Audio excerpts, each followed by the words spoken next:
Quickfire News, I'm Scott Summit, this is 11 Huts Media.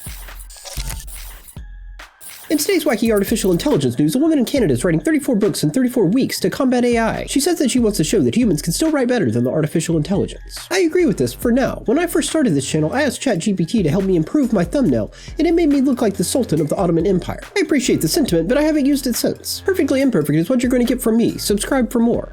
A website in the UK published a recipe that had Italians fuming. The website listed butter and parmesan as ingredients in the sacred Italian dish cacio e pepe. If you have Italian loved ones or you yourself are a foodie, you would know that this is a cardinal sin. You use pecorino romano, not parmesan. Never parmesan. And don't even get the Italians started on using butter in the dish. The recipe even has a note to use cream, and the Italians haven't been this disappointed since Mario Balotelli. Let's see what else we got. The virus-infected rabbits in Colorado are growing tentacles out of their heads. The rabbits are likely infected with the Shope's papillomavirus, and the public is being encouraged not to touch them. Well yeah, if you see a Frankenstein rabbit and decide to touch it may be time for you to win a Darwin Award or at least get a warning. Officials say there are no known cases of rabbit-to-human transmission, but I wouldn't risk it. Unless horns and tentacles are your aesthetic, then maybe give it a try. I'm just kidding, don't touch the rabbits. A Virginia woman won the lottery for the second time, 40 years later. Statistically, the odds of hitting the lottery twice are the same as the odds of hitting the lottery once, but this lady just seems extra lucky. Let's move on. The number of Americans who drink alcohol has hit a record low. I attribute this good news to 3 different things. 1. Joe Rogan and the Sober October crew. 2. The widespread availability of legal marijuana compounds. And at a distant third, we have the science that says drinking is bad for you. I'm joking, that's probably first. I imagine the alcohol lobby will try to get more states to ban synthetic marijuana compounds so it can keep poisoning people for a profit. A man in Tennessee has died after being bitten by a rattlesnake at Savage Gulf State Park. A witness said the man was handling the snake when he was bitten. There's your first mistake. Never pick up a danger noodle unless you're an expert at danger noodles. Thoughts and prayers, that'd be a terrible way to go. Editor's note, that article is from CBS News, and as we saw yesterday, they might be flat out lying. A senator from Oklahoma says he doesn't wear a seatbelt in Washington, D.C. so he doesn't get carjacked. That's almost as reckless as drinking and driving, or playing with a rattlesnake at Savage Gulf State Park, or transporting drugs into Dubai, or going to a war-torn country for sightseeing, or shooting a firearm without hearing protection, or driving at night without headlights, or eating insulation thinking it's cotton candy, or trying to put a fire out with gasoline, or doing a waltz with a polar bear, or buying drugs off the street, or drinking too much coffee in traffic. Anyway, having your car stolen is way better than dying in a car crash. Put on your seatbelt. And an Air Asia flight landed at the wrong airport in South Korea. At least they landed in the south and not in the north. Happy Thirsty Thursday.